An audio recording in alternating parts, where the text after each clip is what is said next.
مع جيزي عيش أجواء كرة القدم بلا حساب. اشتري توين بوكس واستفاد من عرض 350 جيجا اوكتي ب 3500 دينار فقط. وباش تتفرج وتشجع الجزائر في كأس إفريقيا، جيزي وفرت لك عرض خاص على منصة تود ب 300 دينار فقط للمقابلة. مع جيزي عيشها بلا حساب.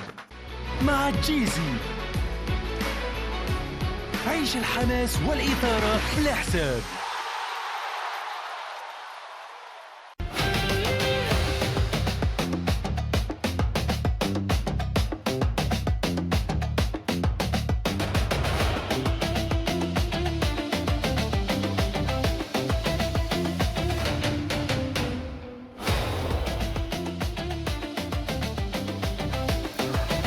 Calcio, c'est parti pour un nouveau numéro, mesdames, messieurs, bonsoir et merci de nous rejoindre sur Al24 News. C'est certainement le choc de ces huitièmes de finale, Algérie-République démocratique du Congo, mardi en fin d'après-midi.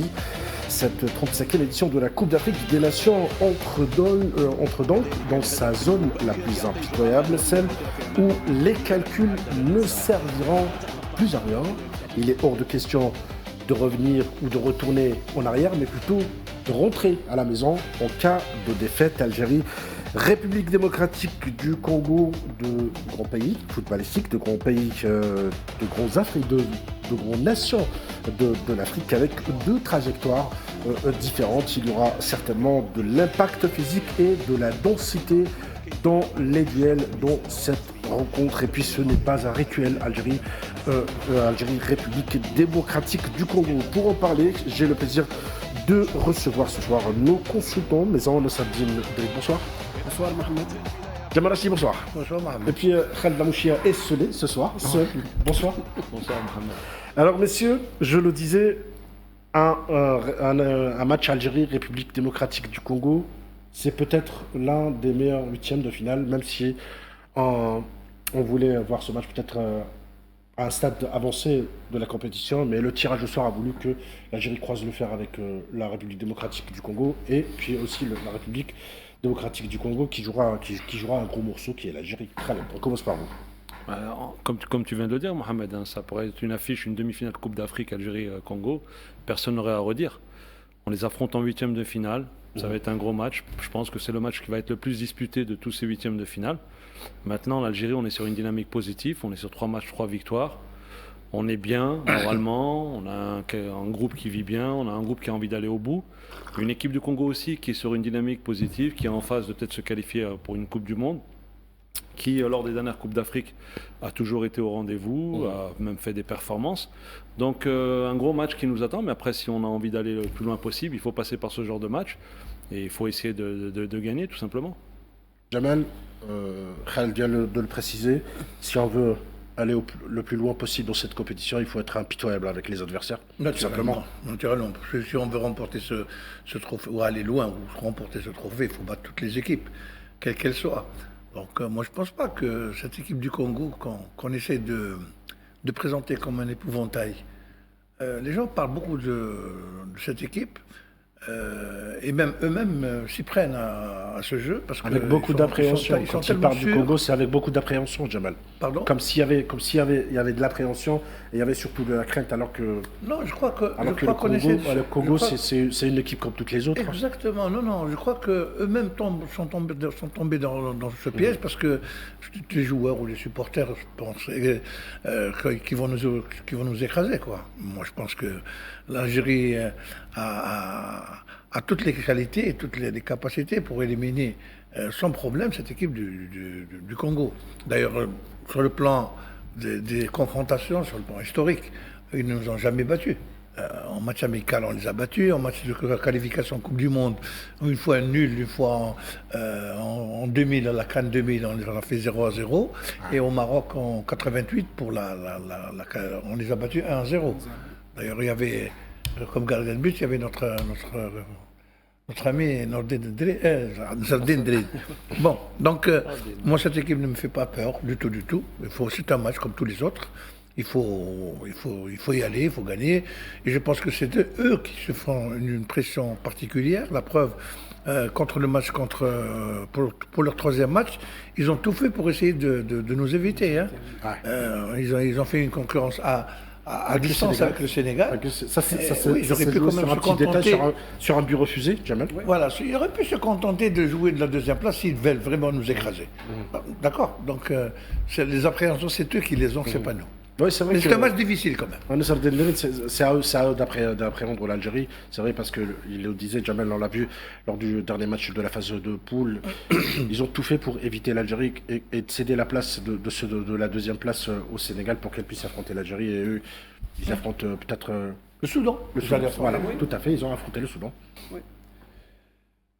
Khaled, il a bien résumé la situation. Ouais. Si on veut gagner un tournoi ou un match dans un tournoi, il faut avoir tout d'abord confiance en soi-même. Et nous avons confiance en notre équipe. Nous avons de très bons joueurs. Nous avons quand même un entraîneur qui sait diriger et surtout comment composer son équipe. Je pense que, à mon avis, moi je n'ai pas peur de cette équipe.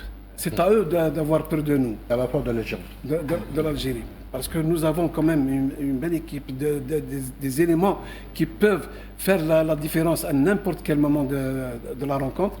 Donc je pense que c'est à eux d'avoir peur de nous. Et puis il y aura... Même sur le plan individualité, ils n'ont pas les joueurs comme nous en avons.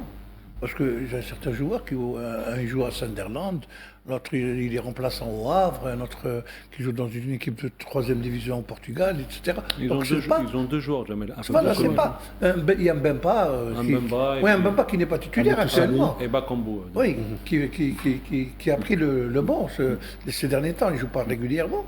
Donc, honnêtement, sur le plan individuel, nous avons beaucoup d'individualités qui jouent dans de grands clubs.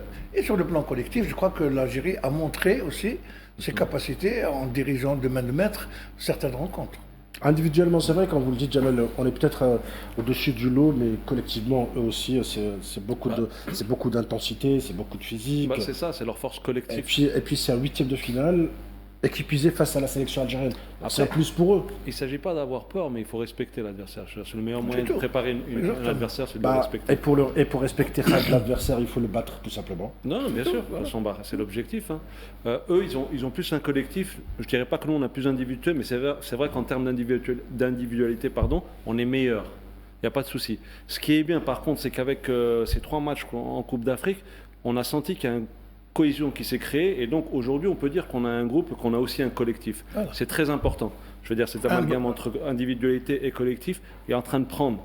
C'est pour ça que nous on avait l'appréhension avant le match du Soudan, puis le Soudan, le Burkina, puis le match contre la Guinée, a fait qu'on a senti qu'il y avait une cohésion, que tout le monde était impliqué, que tout le monde avait envie d'aller le plus loin. Donc ça c'est positif pour nous. Par contre, je ne dirais pas qu'on va les écraser, Jamel. Non, pas du tout. Mais je pense qu'on a un ascendant psychologique, c'est vrai, mais ça reste un 8e de finale. Un 8e de finale, vous savez, les scénarios, il y a beaucoup de choses qui peuvent changer. Aujourd'hui, on n'a pas encore été mené une fois. Donc tous les scénarios peuvent être... il va falloir respecter cette équipe, mais je suis d'accord avec Jamel sur, je pense que 60-40, si on devrait faire une statistique, 60 pour nous, 40 pour eux en termes de ceux qui vont se qualifier. Et une sélection menée au score, une sélection d'Algérie menée au score, c'est beaucoup plus le scénario que vous aurez aimé le voir, pour voir un peu cette réaction de l'Algérie quand elle est menée au score. Pas forcément aimer le voir, mais si ça arrive, au moins qu'on soit prêt. Ou peut-être vous aurez aimé le tester la réaction de la sélection algérienne. Oui, mais en fait, pourquoi j'aurais aimé qu'on soit, on va dire entre guillemets, mené au score, pour pouvoir en fait avoir la maîtrise du ballon et pouvoir poser notre jeu. Aujourd'hui, on a toujours ouvert le score rapidement avec le plan de jeu de Petkovic. On est très bien en bloc, pas bloc bas mais bloc médian, et on profite des erreurs de l'adversaire pour pouvoir faire les transitions. Si on aurait été mené, on aurait été obligé de jouer. Par contre, lors du 3e match, on a joué. Donc en fait, l'idéal, ce serait de faire en fait un mix entre les deux. On est capable de faire des transitions et on est capable de jouer comme lors du match contre la Guinée équatoriale. Et je pense que la clé du match contre le Burkina, contre le Congo, ça va être justement de celui qui va maîtriser le ballon. Parce qu'en fait, ils ont une équipe identique au plan de jeu qu'a Petkovic. Hein. C'est une Ils équipe jouent qui est aussi très- dans les transitions. Exactement, qui sont dans les transitions. Donc l'équipe qui va avoir le monopole du ballon et qui est capable, et nous on est capable. C'est pour ça que de temps en temps on est frustré, on est content qu'on gagne. Je me dis qu'on peut faire mieux étant donné les individualités qu'on a. Donc si on arrive à maîtriser cette phase-là, c'est-à-dire de conserver, de faire courir l'adversaire, je pense qu'on aura un ascendant sur eux, il n'y aura pas de souci. Mais si on est uniquement dans les transitions, ça va être du 50-50. Ça va du 50-50. Vous êtes d'accord, Jamal, avec ce qu'il dit Oui, Ralph? non, il faut qu'on ait la maîtrise du ballon. Et nous avons des individualités pour. Lorsque vous avez un Mahrez, lorsque vous avez un Mazar, lorsque vous avez un Abdelli aussi qui maîtrise, qui touche bien le ballon, qui le maîtrise aussi, Ben Nasser aussi, etc. Donc moi je pense que si on aligne un bon milieu du terrain, c'est de là que va se construire toutes nos attaques. Ça va être des attaques placées. Et je pense que eux, la lourdeur de leur charnière centrale aussi peut leur jouer un mauvais tour. Et puis quand on voit la prestation de ce 11 aligné lors de la troisième journée de la poule E, excusez-moi, mais je pense que Petkovic a un problème de riche. Oui. Il a un problème de riche avec tout l'effectif qu'il a. Ça va être difficile d'aligner un 11, même si quelque part son 11 il est tracé en tête. Tracé dès le départ. Ouais. Moi, je pense que le 11 est tracé, même peut-être avec 3 ou 4 joueurs comme remplaçants. Mais je ne pense pas qu'il va faire beaucoup de changements dans cette composition d'équipe. Pour moi, il va aligner la même défense, avec Belghali, bien sûr, et Ait Nouri à gauche. L'axe central, bien sûr, Mendy et Ben Sebaini. Là, ça reste au milieu de terrain. Peut-être il fera un petit changement, un seul changement. À votre avis, quel sera le changement au milieu de terrain? Je dirais peut-être. Peut-être, oui. Abdelli à la place de Ben Nasser. Je pense pas. Peut-être, je dirais peut-être. Non, je pense pas. On laisse finir l'idée. Après, je rebondis vers vous, Jamal. Maza devant peut-être Abdelli ou Ben Nasser et Boudaoui. Bien sûr, je préfère que à gauche, bien sûr, à Mora, Mahrez et Bounjah. Je préfère que Bounjah débute le match. Oui, on a vu contre le Burkina Faso, Bounjah manquait à cette attaque, manquait à ce groupe. Donc Jamal, on a vu Jamal Tiki quand Nasreddine avait parlé. Dans l'ensemble, je crois que c'est l'équipe qui va être reconduite contre le Burkina. Mais vous n'êtes pas d'accord sur le cas de Nasser. J'ai dit que, par exemple, que pour Abdelli, je pense qu'il va débuter sur le banc parce que c'est lui l'alternative pour Maza. Oui, Abdelli qui offre un autre choix. Parce que lorsqu'il joue à la place de Benassa, c'est-à-dire qu'il sera, je dirais, un petit peu diminué parce que lui, il est porté un peu plus vers l'attaque. C'est un gars qui est polyvalent aussi. Oui, il est polyvalent, d'accord. Et c'est ça l'avantage de Petkovic, de disposer d'un joueur pareil, qui peut jouer à tous les postes du milieu du terrain. Mais je pense qu'il nous jouera à la place de Benassa qu'en cas de pépin, une blessure ou une sortie prématurée de Ben Nasser, ou là, un manque de physique, je pense. Mais sinon, je pense qu'il va débuter avec Boudaoui, Ben Nasser, Boudaoui, Maza. Ben Nasser, Khaled, vous êtes d'accord? C'est le poumon de cette sélection algérienne. C'est le métronome silencieux quand on le voit jouer. Je pense que c'est son homme d'équilibre. Il commence par Ben Nasser, Boudaoui. C'est le régulateur entre la défense et l'attaque. Exactement. Mais bon, après, pas que ça, mais je veux dire, c'est surtout son homme. En fait, son retour, je pense qu'il a fait du bien à Petkovic. Et c'est pour ça qu'il l'utilise et qu'il le préserve. Lors du premier match, il l'a sorti au bout d'une heure, justement pour qu'il puisse monter en puissance. Donc c'est vraiment un joueur important pour Petkovic, pour toutes les raisons que tu as dit, Mohamed. Ouais. Mais moi, je pense qu'il va reconduire l'équipe qu'a fait contre le Burkina 10 minutes après la blessure de Hadjam. C'est ça. Je pense qu'il va partir sur ça. Ça reste un match référence, c'est un match qu'on attendait, avec de l'impact physique, qui va ressembler un peu au Congo. Hein. C'est un peu les mêmes caractéristiques, c'est dur sur l'homme. Contrairement au Burkinabé, les Burkinabés ont quand même quelques capacités à jouer au ballon. Les Congolais, c'est vraiment transition, et en plus transition dans l'axe, c'est même pas sur les côtés. Donc non, je pense qu'il va reconduire l'équipe contre le Burkina, et en fonction du scénario, il va aviser, il va changer, soit un joueur, soit de système.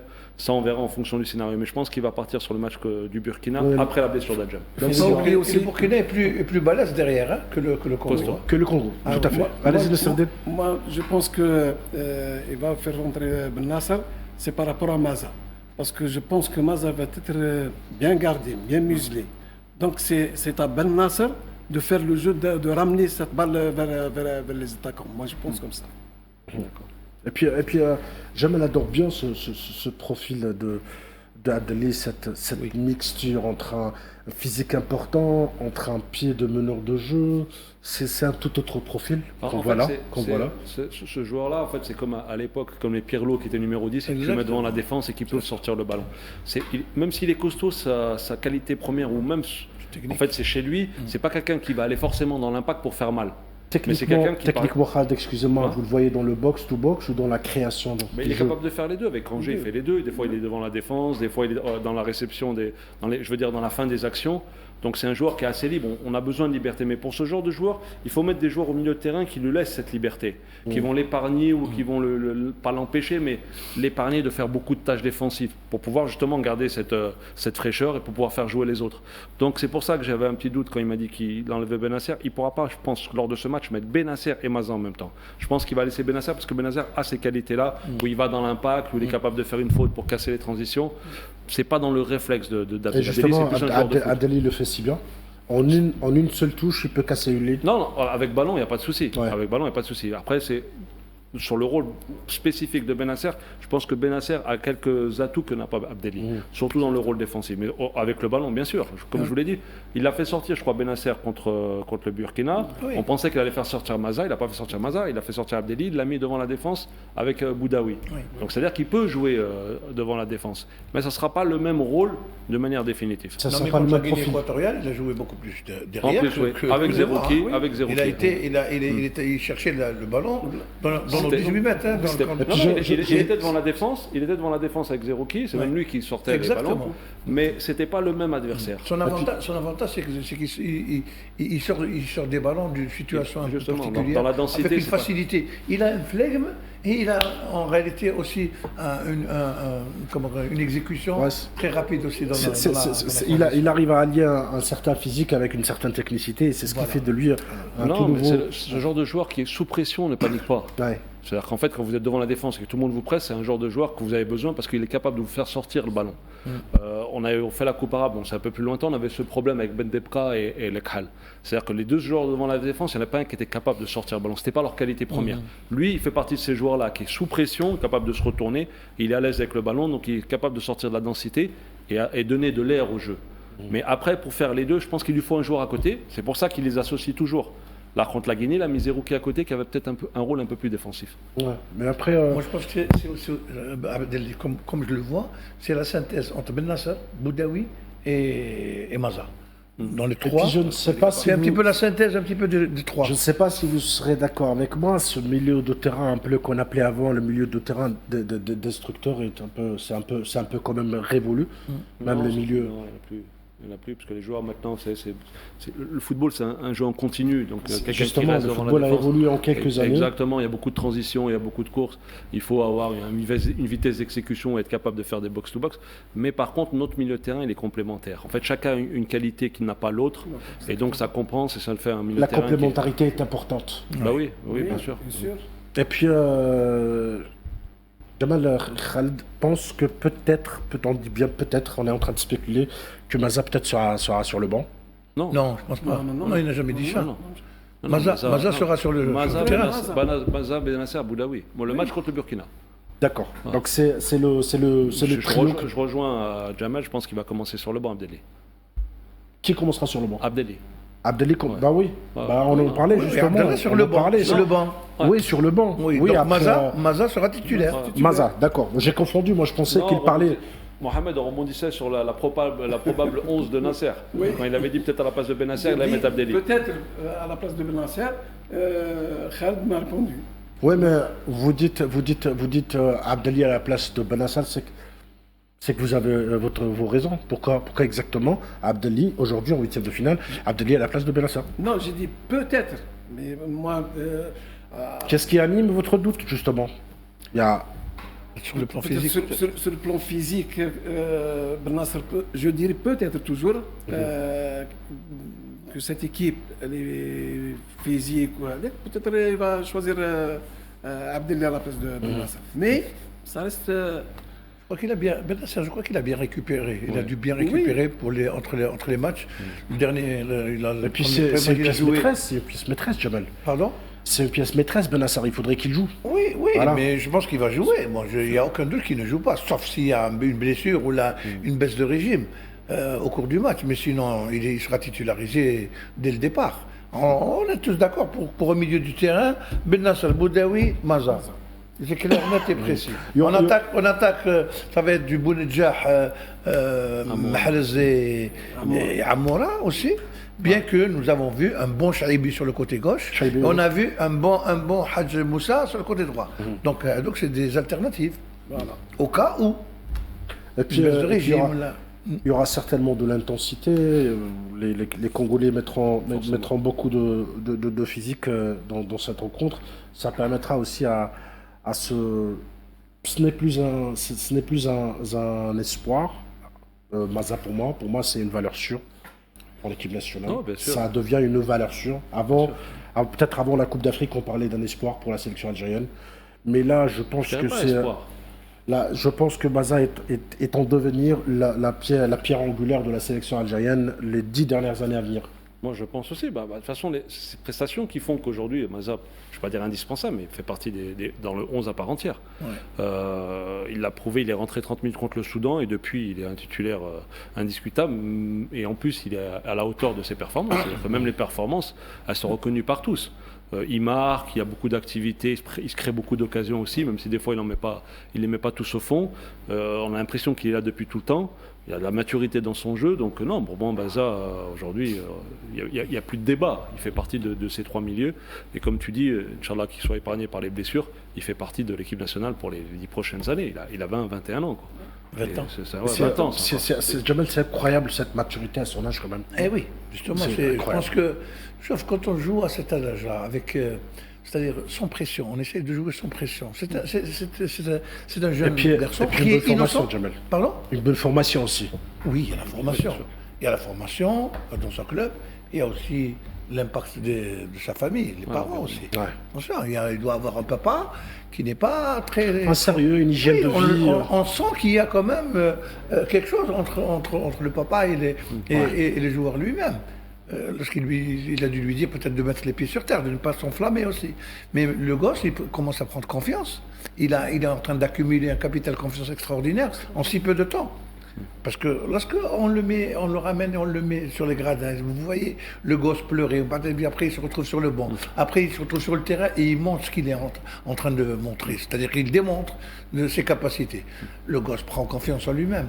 Et il a toutes les palettes d'un grand joueur. Il joue bien au ballon, il conserve bien le ballon, il marque des deux pieds, il marque de la tête. Donc, et puis c'est un acquis exceptionnel. Et puis les médias allemands regrettent aussi le choix de cette fédération allemande de laisser partir de Maza. On a vu la dernière fois en conférence de presse Nagelsmann qui parlait de lui, qui a dit beaucoup de choses, de bonnes choses et qu'il a vraiment encensé. Bien sûr. Pour moi, je dirais, dès son intégration contre le Soudan, il a prouvé, il a démontré à l'entraîneur que j'ai ma place, je peux amener cette équipe plus loin que vous le pensiez. Donc je pense que c'est un grand joueur, un joueur d'avenir surtout. Ouais. Et puis ce match... Il vit bien aussi en groupe. Le groupe qui est en train de se construire au niveau de l'équipe nationale est très important. Ouais. Lorsqu'on voit les séquences qu'on est en train de montrer maintenant, comment que il y a une osmose entre les joueurs. Il y a une osmose et une complicité. Oui, tout se une fait sérénité. Tout se fait dans la plaisanterie, dans la bonne humeur, etc. Et ça, c'est très très important dans un groupe, C'est vrai. dans l'équilibre. Surtout dans des compétitions comme ça. C'est pas un match et on part. C'est lorsqu'on vit en groupe pendant 20 jours ou là, un mois, c'est très très important. Non, ce que vous dites, Jamal, c'est très intéressant parce que même j'avais relevé ce point très important. En zone mixte, par exemple, quand les joueurs s'expriment en face, les médias, ils disent toujours on est là pour aller le plus loin possible en compétition. On n'est pas là pour faire de la figuration du premier tour. On est là pour aller le plus loin possible. C'est pour dire que même les joueurs, c'est comme l'entraîneur, comme le sélectionneur, c'est un seul mot d'ordre. De toute façon, à partir du moment où tu es professionnel, tu es compétiteur. Donc quand tu t'engages sur un match ou sur une compétition comme la Coupe d'Afrique, tu y vas pour la gagner. Tu sais qu'il n'y aura qu'un gagnant, mais toi, tu vas dans ton état d'esprit pour la gagner. Donc je pense qu'ils y sont allés avec un peu d'appréhension, mais les 3 victoires ont fait du bien à tout le monde.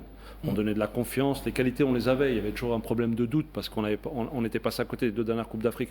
Mais là aujourd'hui on sent que le groupe vit bien, on sent que les gens ils ont envie de faire quelque chose ensemble. Moi quand je vois les attitudes, si vous vous souvenez lors du premier match contre Mahrez, j'ai trouvé Mahrez très, très bon, pas parce qu'il a marqué. Mahrez, on sait qu'il est capable de marquer ce genre de but. J'ai trouvé très bon Mahrez dans ses attitudes, dans son comportement. Un vrai leader, il était là, harangué à la fin du match, il est là pendant le match, il venait prendre ses responsabilités. Tous ces signes, ils sont positifs. Tous ces signes montrent que cette équipe vit bien et tous ces signes montrent que chacun est à sa place. Le respect des anciens, les jeunes, ils sont là à l'écoute.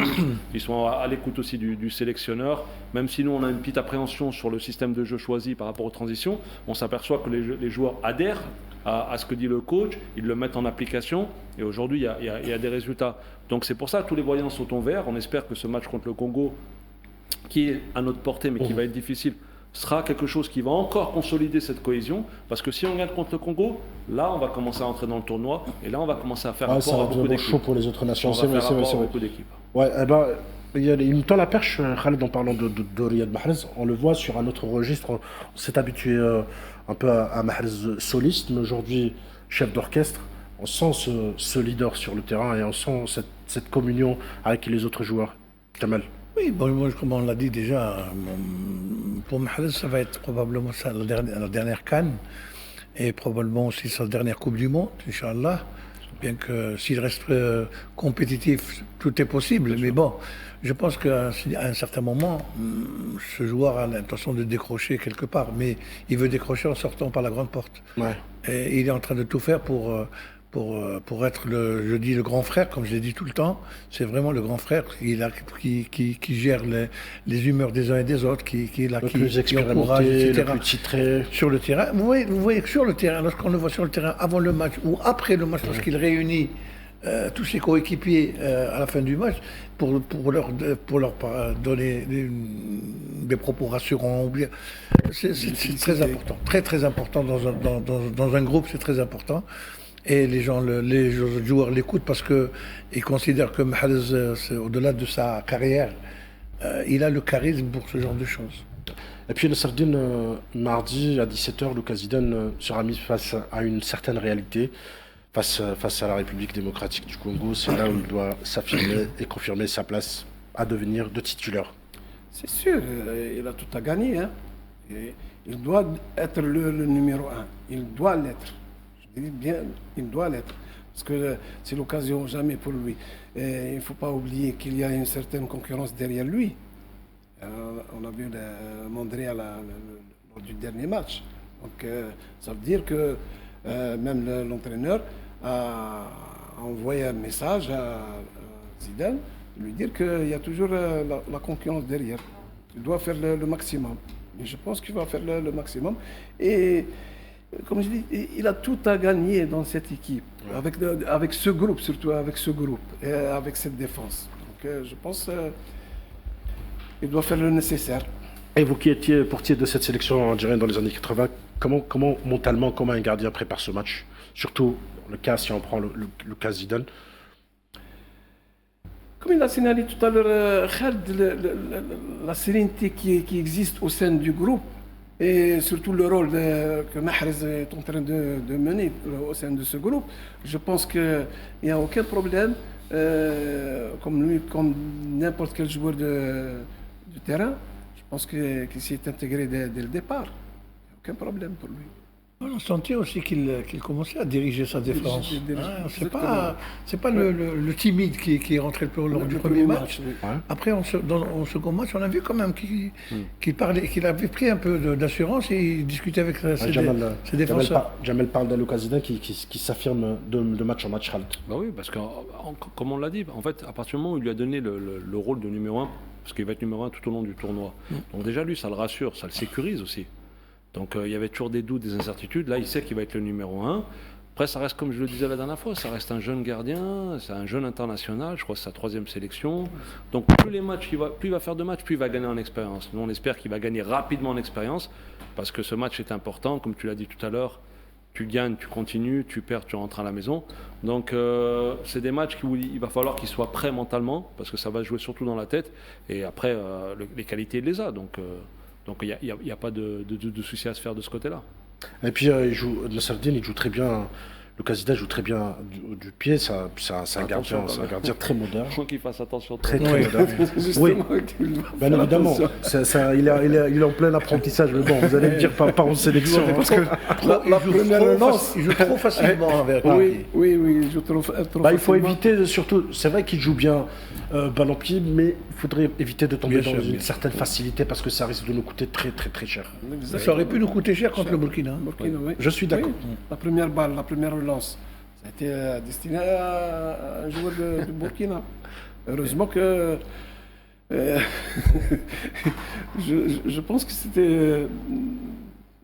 Il y a la grâce de Dieu aussi. Hein. Après, c'est là où il doit gagner en maturité. C'est qu'à un moment, tu peux jouer au ballon. Tu joues, mais quand tu peux pas, il faut mettre sur Bagdad, deuxième ballon et on sort le bloc.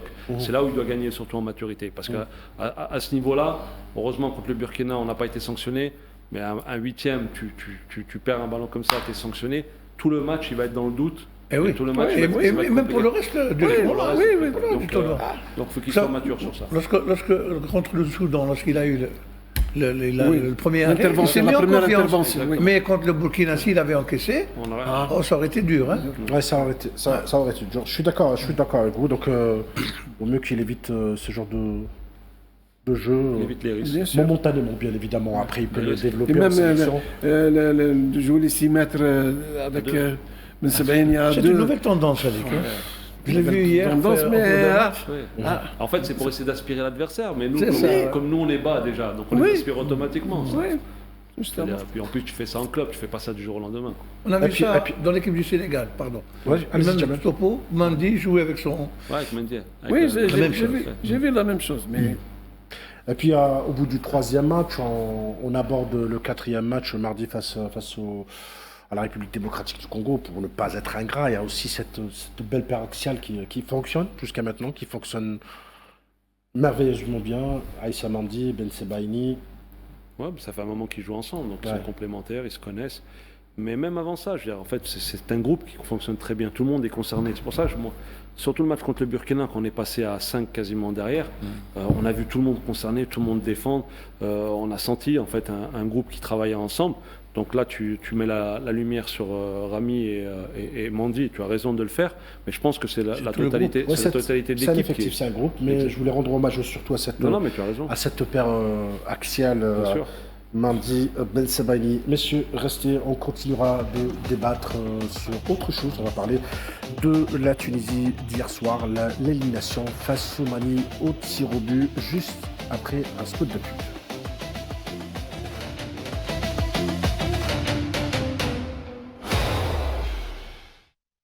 مع جيزي عيش أجواء كرة القدم بلا حساب. اشتري توين بوكس واستفاد من عرض 350 جيجا اوكتي ب 3500 دينار فقط. وباش تتفرج وتشجع الجزائر في كأس إفريقيا، جيزي وفرت لك عرض خاص على منصة تود ب 300 دينار فقط للمقابلة. مع جيزي عيشها بلا حساب.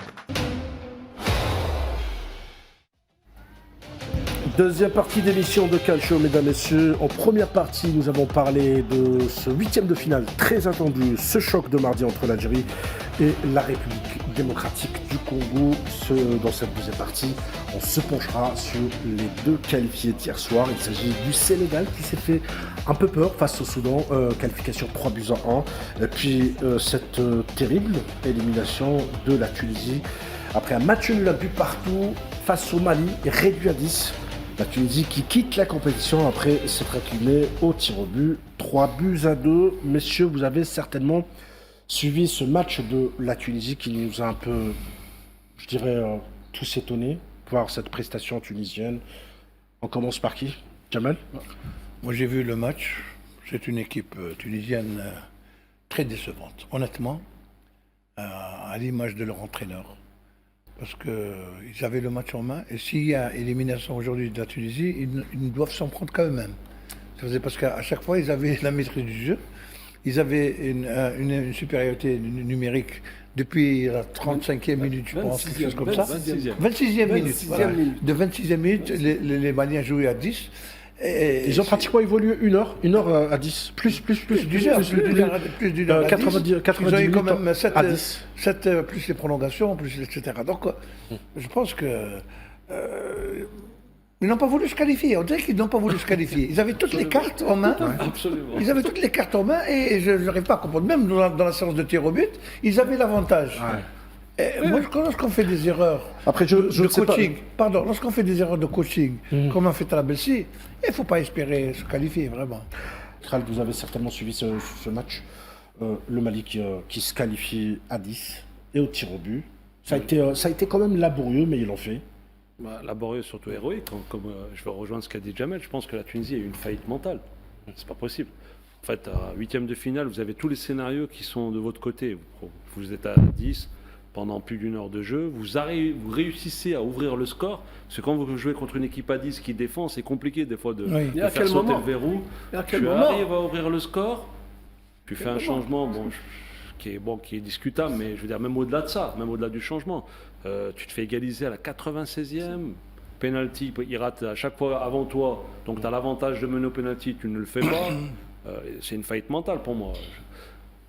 L'autre fois, Nasser a dit qu'ils étaient imprévisibles. Moi, quand j'ai vu le premier match contre l'Ouganda 3-0, je me suis dit, la Tunisie peut-être est là. Je vois le match contre le Nigeria, pendant une heure, ils se font malmener, mais ils arrivent à revenir dans le 3-2, presque le 3-3. Je me dis, tiens, après on voit le dernier match 1-1. Contre la Tanzanie. Très difficilement, match nul. Catastrophe. Tu t'aperçois qu'en fait, mentalement, c'est pas fort. Donc, bravo aux Maliens d'avoir cru jusqu'au bout, d'avoir été solidaires et de n'avoir rien lâché et d'être qualifiés.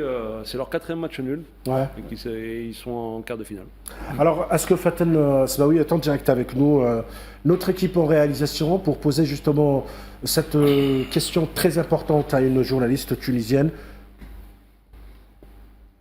Est-ce que Faten est avec nous? Alors, Faten Smaoui, notre équipe en réalisation dit que vous êtes avec nous. Khaled Lamouchi a parlé à l'instant d'une défaillance mentale et collective de cette équipe tunisienne qui s'est fait avoir au tir au but.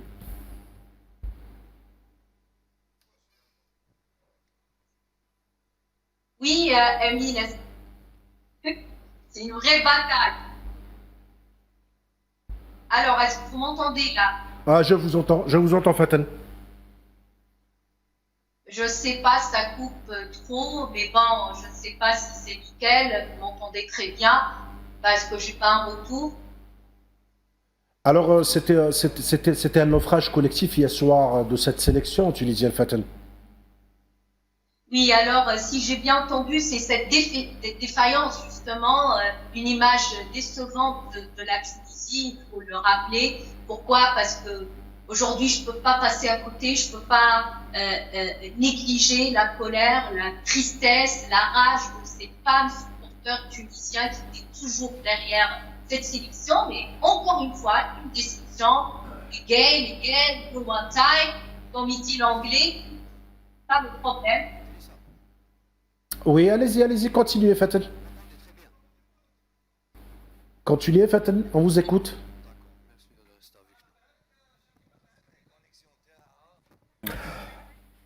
On y reviendra vers Faten, un autre petit problème technique ce soir. Et puis on a l'autre international, je vous l'avais présenté au début de cette deuxième partie de Kachou, ancien international malien, ancien joueur de la GS Kabylie que vous, messieurs, connaissez très bien, Idrissa Koulibaly. Idrissa, bonsoir. Bonsoir. Félicitations tout d'abord, Idrissa, pour cette belle qualification. Le Mali a dit sa crue et finalement, elle a eu raison.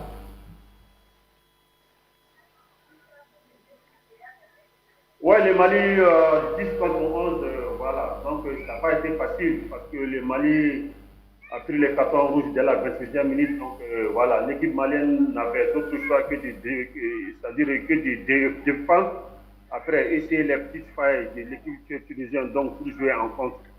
Donc, voilà, les garçons, ils ont vraiment mouillé les maillots. Donc, malgré après avoir encaissé le but à la 89e minute, voilà, les jeunes joueurs, ils n'ont pas baissé les bras, donc voilà.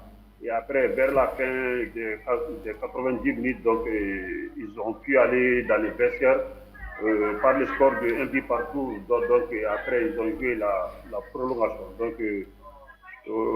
vraiment, on a vu une équipe vraiment solidaire, une équipe malienne solidaire, vraiment qui a été vraiment salutaire.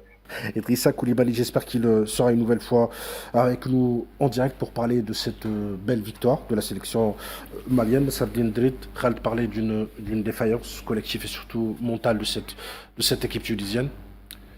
Moi, je l'ai dit à chaque fois, c'est une équipe imprévisible. Elle est imprévisible non seulement lors de cette CAN, elle a été toujours imprévisible. Elle gagne un match, le deuxième match, elle perd. L'autre, cette équipe fait un très grand match, après, comme des vagues. Donc, pour moi, l'élimination de la Tunisie, c'était prévisible pour moi. Surtout la prestation d'hier. À jouer contre une équipe amoindrie, et même sur le plan, je dirais, technique, cette équipe malienne, elle était faible par rapport à d'autres équipes, par rapport au Burkina Faso, par rapport au Nigeria. Donc, pour moi, cette équipe, elle était faible. Si vous ne battez pas cette équipe, à quel moment vous allez battre les autres équipes? C'est la question que je me pose. Justement, on va poser la question à Faten Smaoui qui est en direct avec nous de Paris. Alors, Faten, qui est le responsable? On n'essaie pas de trouver un responsable à tout prix ce soir, mais il y a certainement un responsable de cette défaite et de cette débâcle, pas parce qu'elle a été éliminée, mais beaucoup plus parce qu'elle a évolué face à une équipe amoindrie à 10. Alors, si j'ai bien entendu, parce qu'il y a toujours le problème technique qui persiste, mais bon, est-ce qu'il y a un responsable? Si j'ai bien capté, est-ce qu'il y a un responsable? Certainement, il y a plusieurs responsables, mais pour identifier justement qui est responsable, je crois qu'il faut arrêter aujourd'hui toutes ces histoires, ces mensonges de dire voilà, on a fait un match nul contre le Brésil, on s'est enflammé parce qu'ils ont battu la France. C'est pas vrai, on sait très bien que la France n'a pas joué avec tous ses stars à ce troisième match. Bref, je veux pas minimiser, humilier cette Tunisie qui se fait humilier elle-même, cette nation. Moi, je dis que la Tunisie, elle mérite beaucoup mieux que ça. Ces fans, ces supporters qui sont aujourd'hui tristes, moi je peux le comprendre, ils m'ont envoyé pas mal de messages, Emile, ils sont tristes, ça dépasse même la déception parce que la même chose qui se répète, je rejoins complètement vos invités au plateau, c'est la même chose qui se répète depuis plusieurs compétitions, plusieurs années, depuis 2018. Donc, est-ce que Trabelsi? Oui, certainement, c'est un coach qui a fait beaucoup de dégâts, il a fait beaucoup de mauvais coaching, il n'a pas fait le bon casting, mais c'est pas lui seulement le responsable, monsieur Trabelsi, c'est pas lui qui s'est proposé, qui voulait entraîner certainement la Tunisie, mais c'est les messieurs, les responsables, et ce bureau, et cette instance, et cette fédération, et qui sont partis pour ramener monsieur ce stade qui est, je vous rappelle, 20 personnes, qu'est-ce qu'ils font, qu'est-ce qu'ils ont fait, qu'est-ce qu'ils ont ramené, qui concret pour cette Tunisie. Encore une fois, les joueurs, ils ont même parfois parlé de joueurs qu'on n'a pas des stars en Tunisie, certainement, par rapport à l'Algérie, le Maroc, le Sénégal, il n'y a pas de gros talent. Et il y a toujours cette force de collectif, de groupe, ils ont tué même cette nature avec cette nonchalance, cette mauvaise compétence, parce que c'est dans l'incompétence, la mauvaise gestion complète, mais surtout, je veux quand même permettre 2 minutes, enfin, rapidement, les Tunisiens qui ont aussi appelé, d'envoyer des messages de l'étranger, de la France, de n'importe où, des Tunisiens de la Tunisie, aujourd'hui ils sont tristes, mais surtout qui cherchent des solutions. C'est plus important si on va sortir de positif. C'est quoi? Il faut établir un diagnostic, un vrai diagnostic. Il faut avoir le courage de dire aujourd'hui, de faire face à cette réalité pure et dure, d'un échec à l'autre, identifier la nature de problème, identifier un plan d'action. Tout ça, ça vient de la volonté politique. Il faut que l'autorité prenne la responsabilité, éliminer tout, écarter tous ces incompétents. Voilà, parce que encore une fois, cette jeunesse, cette histoire, Tunisie ne mérite pas ça. C'est pas la première fois qu'on voit ça. C'est normal, ça peut arriver. Les chefs, on essaie sur le chemin, mais sans vision, sans projet. Pas partir loin. On a vu, c'était arrivé avec le Sénégal, avec la génération foot, avec le Maroc, avec l'Algérie, ce qu'elle est en train de faire. Elle se retrouve le chemin. Il y aura beaucoup de travail à faire aussi. Mais bon, voilà. C'est pas la première fois qu'on voit une fédération, même la France ici, la FFF. Je vous rappelle, pour 2023, si je ne me trompe pas, il y avait cette affaire, cette histoire de nez. Et c'est l'État, sont trouvés les moyens pour trouver. Vous pensez que la Tunisie n'est pas passée par des natures de problèmes pareils dans le passé? Si, mais le gouvernement l'a su gérer. Il faut faire appel. Moi, j'interpelle le responsable, le haut sommet s'il faut, même j'aime pas ça, c'est qu'il intervienne. Parce qu'il y a une jeunesse, un espoir, il y a des talents, et c'est le vrai gâchis. Parce que pour moi, le faux débat qui drape ici, ou le joueur, ou je sais pas qui, aujourd'hui, un mauvais casting, Amine, il y a 2 joueurs, je vais citer par les noms. Ce monsieur Siliti, qu'est-ce qu'il fait sur la liste? Il était sélectionné, il a joué aucune minute, parce qu'on le récompense, parce qu'il était toujours là. Monsieur Randri, monsieur Felchelisses, qu'il était en retraite, je vous rappelle, il était rappelé encore une fois par ce staff et par ce groupe. Arrêtons ce délire. Il y a des jeunes sur le chemin qui parlent tout et qui espèrent. Moi, je connais, il y a un jeune gardien fabuleux qui est né, grandi en Italie, qui a joué pour l'U20, si je ne me trompe pas, pour la Tunisie, qui rêve de jouer en Espanol A. Donc, et voilà, ces déclarations, tu le vois aussi chez les joueurs qui sortaient, monsieur Sassi qui dit après la Tanzanie, les Tunisiens sont toujours mécontents. On n'a pas perdu, mais on n'a pas gagné, on n'a pas perdu. Non mais quelle audace, quel culot. Vous savez pourquoi? Ils sont dans l'impunité. Voilà, tout simplement. J'espère que j'ai transmis toute ce coup de gueule. Faten Smaoui, vous êtes très remonté ce soir, on le comprend. Cette élimination très amère qui n'était pas du tout attendue par la rue sportive tunisienne. Idrissa Koulibaly, vous êtes toujours avec nous? Est-ce qu'Idrissa est avec nous? Alors Idrissa Koulibaly, sur cette qualification du Mali face à la sélection tunisienne, le Mali a évolué à 10. C'est le 2e match que le Mali évolue à 10. Il y a des semelles de trop. C'est passé hier face à la Tunisie, mais peut-être en quart de finale, ça ne passera pas si on continue à jouer avec ce genre de semelles de trop. Oui, c'est clair, contre le Sénégal, voilà, donc ça ne pourra pas passer. Parce qu'au fait, ici même au Mali, quand tu prends l'avis des supporters maliens, nous sommes tous été vraiment unanimes là-dessus. Il y a le coach malien qui cache beaucoup sur son jeu. Parce que quand tu prends, depuis les matchs contre le Maroc, après le Maroc, les matchs contre le Comores, et après le Comores, les matchs contre la Tunisie, au fait, quand tu prends les 11 rentrants de l'équipe malienne, il n'y a que Lassine Sinayogo qui est le seul joueur offensif. Et après, tous les autres au milieu, tu peux trouver 4-5 joueurs au milieu. En fait, leur poste, c'est des milieux défensifs. Donc, je pense que vraiment, ça ne pourra pas aller. Et pourtant, les Mali possèdent des très bons joueurs qui jouent sur les 2 côtés. Que ce soit l'ailier gauche ou bien l'ailier droit. Il faut que le coach, il faut qu'il ait confiance à ces jeunes-là, de faire jouer, pourquoi pas en 4-4-2 ou bien 4-2-3-1. Donc, il faut que le Mali joue avec des vrais ailiers et avec un avançant. Les jeunes, ils sont bons. Je dirais que techniquement, le Mali n'a rien, vraiment, le Mali n'a rien n'envier aux autres équipes. Il faut que le coach accepte. Parce que le Sénégal, je sais que le Sénégal, il ne faut pas fermer les jeux. Si le coach, il faut qu'il prenne les kilos pour faire jouer les joueurs qu'il s'allie. Il faut mettre les joueurs à la place qu'il le faut.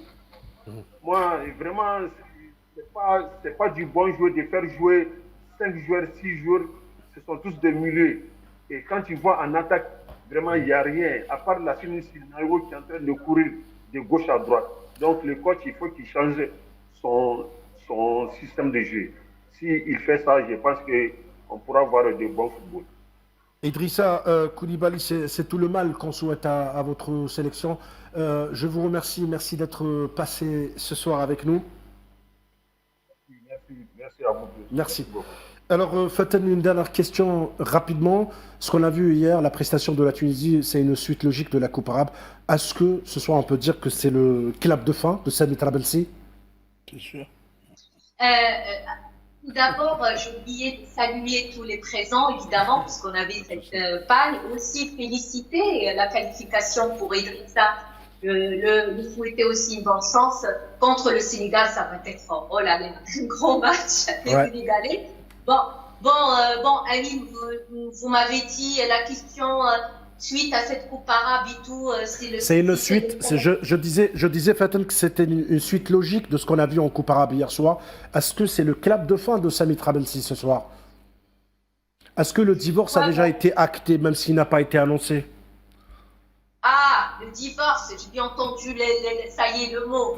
Bah, écoutez, Amine, on sait très bien que c'est sa place, on ne sait pas, hein, c'était pas garanti, hein, même si la Tunisie, elle arrivera, on va dire, s'ils étaient qualifiés, parce que déjà, ils n'ont pas une stratégie, ils n'ont pas une vision, ça confirme mes propos, ils n'ont pas un projet, et là, ils vont bricoler derrière pour la Coupe du Monde. Bah, c'est pas grave, hein, s'ils ne vont pas se qualifier, ils vont dire que c'était un groupe et poule très dur. Donc, Sami Trabelsi l'a dit à la conférence de presse, même avant, hein, avant cette élimination, il a dit, moi, dans mon contrat, dans mes objectifs de contrat signés avec la Fédé, il n'y avait pas ça.